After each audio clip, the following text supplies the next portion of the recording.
চলেন আজকে ডিমের সাথে আলুর ঝোল রান্না করব। যেহেতু আজকে আমার হাতে ফ্রি টাইম ছিল, মা বলছিল যে তোর হাতের রান্না খেতে ইচ্ছে করছে, যা পারিস কিছু একটা রান্না কর। তো আমি ফ্রিজ থেকে 3টা ডিম বের করে কয়েকটা আলু সিদ্ধ দিয়ে দিয়েছি একই সাথে। আমি কিন্তু শিলনোড়া দিয়ে কাঁচামরিচ, টমেটো, পেঁয়াজ, রসুন, আদা সব কিছু সুন্দরভাবে বেটে নিয়েছি।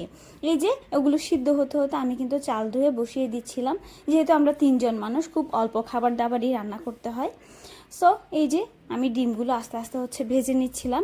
এরপরে ডিমগুলো যখন হালকা একটু হলুদ রঙের হয়ে আসবে, ওই যে বাটা মশলাটা আপনি চাইলে সাইডে করে দিয়ে দিতে পারেন। এবং কোনো মশলা ছাড়া আমি কিন্তু কোনো হলুদ ইভেন এখনও ইউজ করিনি। দেখেন কত সুন্দর একটা কালার চলে আসছে। এটা বেসিক্যালি হয় যখন আপনি শিলনোড়ার মধ্যে মশলাটা বাটবেন, একদম আসল ফ্লেভারটা বেরোয় আসে। যেহেতু আমি বলেছি আমি আলু দিয়ে ডিমের ঝোল রান্না করব, সেই জন্য আমি কিছু আলু সিদ্ধ করে নিয়েছিলাম এবং আলুগুলো খুব সুন্দর করে ম্যাশ করে আমি কিন্তু আলু দিয়ে দিয়েছি। এবং এই যে কত সুন্দর একটা কালার এসেছে। মশলা এমন কিছু মশলা দিয়েছিলাম আমি যেগুলো না দিলেই নয়, হলুদ, সামান্য নুন, সামান্য মরিচ, এগুলো দিয়েই এই তরকারিটা হয়েছে। কোনো অনেক বেশি মশলা এমন কিছুই না, খুব পাতলা একটা মশলার তরকারি, যেটা একটা খুব সিম্পল রান্নাকেও কিন্তু অনেক অথেন্টিক বানিয়ে ফেলা এবং লোভনীয় স্বাদের করে ফেলা।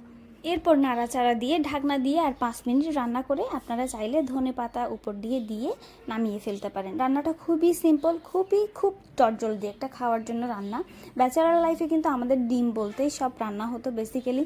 যে কোনো অকেশনে যে কোনো কিছু না থাকলে কিন্তু আমরা ডিম তরকারি খেতাম।